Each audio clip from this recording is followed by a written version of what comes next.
Еще пару слов добавлю к вашему вопросу.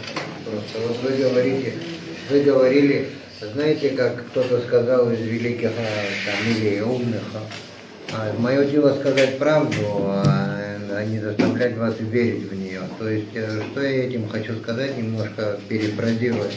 Если бы у нас, у тех людей, кто сидит вот здесь за столом, был бы какой-то инструментарий, которым мы могли бы воспользоваться и что-то не позволить, не было бы вообще какой-то необходимости сидеть за этим столом и что-то говорить и доводить, пытаться доводить до наших граждан. Вы можете не верить нам, мы не призываем к тому, чтобы нам верили, мы призываем к борьбе.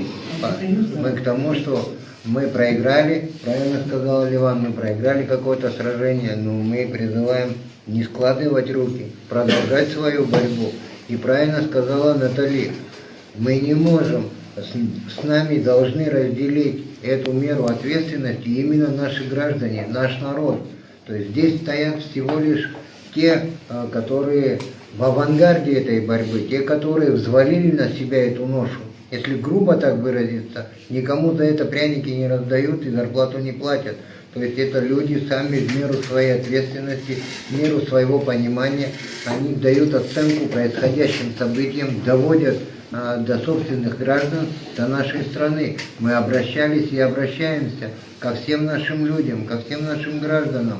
Приходите, поддержите, присоединитесь, становитесь вместе с нами, боритесь, не позвольте вот этому беспределу вершиться.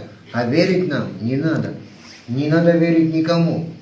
Надо просто действовать. Действовать тем, кто считает, что надо действовать. И все. Я вижу это очень просто. Это дело общее, дело тех, кто любит свою страну, тех, кто хочет сохранить свою страну, тех, кто борется за суверенитет своей страны, и тех, кто это дело делает. И все. А если бы была бы возможность какая-то у нас нет армии, у нас нет солдат, у нас нет спецназа, у нас нет никого. У нас есть мы сами, каждый сам у себя, есть свое видение ситуации, своя оценка этой ситуации и призыв к нашему обществу, к нашему народу. Приходите, разделите вместе с нами, станьте рядом с нами. Мы готовы это делать и делаем. Причем обратите внимание, за этим столом я уже сижу не первый раз.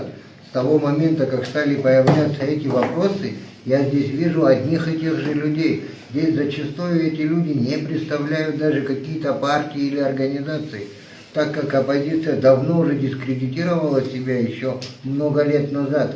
Приходилось людям просто по личностному, по гражданскому принципу объединяться, высказывать какие-то свои позиции и бороться с тем, с чем они бороться могли. И правильно сказал Ахра, потому что все это время, там какие-то вопросы 1,5 года, какие-то, ведь целый президент страны пришел в общественную палату и заявляет, именно должен до конца месяца принять этот закон. Он его не принял, с тех пор прошло полгода или больше.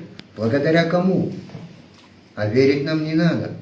Не нужно никому. Верить надо себе, верить надо бороться. Мы призываем не к вере в себя, а к тому, чтобы боролись люди, не складывали руки, не падали духом.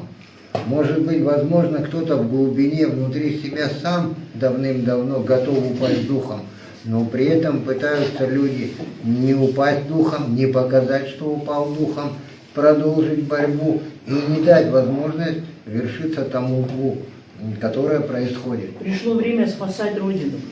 Без нашего общества, без нашего народа Родину. мы ничего не можем.